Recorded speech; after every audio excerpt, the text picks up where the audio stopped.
ஒரு வழியாக வந்து பார்த்திங்கன்னா எல்லாருமே சாப்பிட்டு முடிச்சுட்டு குளிக்கலாம் அப்படின்னு சொல்லிட்டு இருக்கும்போது பார்த்திங்கன்னா நம்ம ஃப்ரெண்ட் ஒருத்தன் நான் தான் ஃபஸ்ட்டு குளிப்பேன் அப்படின்னு சொல்லிட்டு போய் குளிச்சுட்டு இருந்தான். சரி அப்படின்னு சொல்லிட்டு பசங்க எல்லாருமே சரி குளிக்கலாம் அப்படின்னு சொல்லிட்டு நாங்கள் வந்து பார்த்திங்கன்னா உள்ளே போய் வந்து ஒரு வைப்பை போட்டுட்டு இருந்தோம்.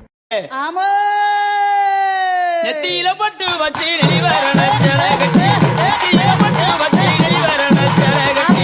அப்படியே வந்து பார்த்திங்கன்னா பசங்க கீழே ஒரு ஆட்டத்தை போட்டுட்டு இருக்கும்போது மேலே போய் பார்க்கலாம் அப்படின்னு சொல்லிட்டு மேலே வந்தோம். மேலே வந்தால் ஒரு தரமான ஒரு ஸ்பாட் இருக்கு. ஆனால் அந்த ஸ்பாட்டில் வந்து குளிக்கிறது தான் ரொம்ப ரிஸ்க்காக இருக்கும். பாறையெல்லாம் வந்து பார்த்திங்கன்னா ரொம்ப பாசி பிடிச்சி சறுக்காக இருந்துச்சு. சரி அப்படின்னு சொல்லிட்டு நம்ம ஃப்ரெண்டு கொஞ்சம் நேரம் குளிச்சுட்டு இருந்தான். அப்படியே கீழே வந்து பார்த்தா பசங்க எல்லாம் வந்து பார்த்திங்கன்னா ஓரளவு எல்லாருமே ரெடி ஆகிட்டாங்க. சரி அப்படின்னு சொல்லிட்டு கிளம்பலாம் அப்படின்னு சொல்லிட்டு எல்லாருமே அப்படி கிளம்பி போயிட்டு இருந்தோம். கிளம்பி போகும்போது வந்து பாதை பார்த்தாலே உங்களுக்கு தெரிஞ்சிருக்கும். சைடெல்லாம் வந்து பார்த்திங்கன்னா ஃபுல்லாக வந்து செடியும் முள்ளுமாக தான் இருக்கும். அப்படியே வந்து பார்த்திங்கன்னா நாங்கள் எதேசும் ஓரளவு கீழே வந்துட்டோம்.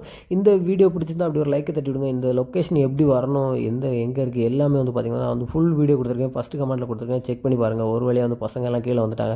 அப்படியே அங்கேருந்து கிளம்பிட்டோம்.